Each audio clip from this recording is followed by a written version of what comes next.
Bencana banjir kembali melanda kota Subulu Salam pada Sabtu 1 Juli 2023 setelah hujan deras mengguyur daerah itu.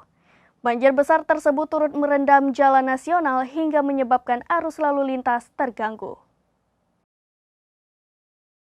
Bahkan banjir besar itu merendam badan nasional di kawasan Tambar Lihai, Desa Danau Teras, Kecamatan Simpang Kiri, hingga menyebabkan arus lalu lintas di sana macet total.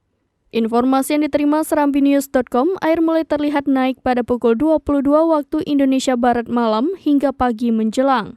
Akibat banjir ini, lalu lintas Aceh wilayah pantai barat selatan Medan via kota Subulu Salam maupun sebaliknya kini macet.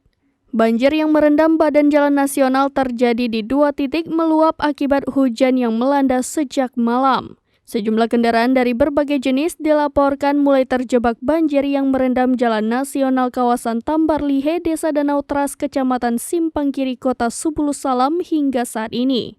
Banjir yang merendam pada jalan nasional penghubung Aceh Medan, Sumatera Utara via Kota Subulu Salam akibat hujan deras yang mengguyur Kota Subulu Salam.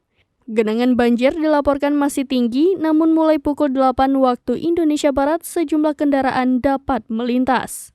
Tingginya genangan air pada badan jalan membuat pengendara terjebak dan memilih menunggu di lokasi. Di lokasi mulai terjadi antrian kendaraan berbagai jenis dari arah Medan maupun sebaliknya karena tidak berani melintas. Banjir ini sendiri terjadi akibat meluapnya sungai dan kali di sana.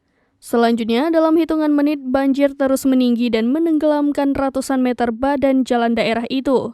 Genangan banjir mencapai ratusan meter dan kedalamannya agak parah dan arusnya cukup deras.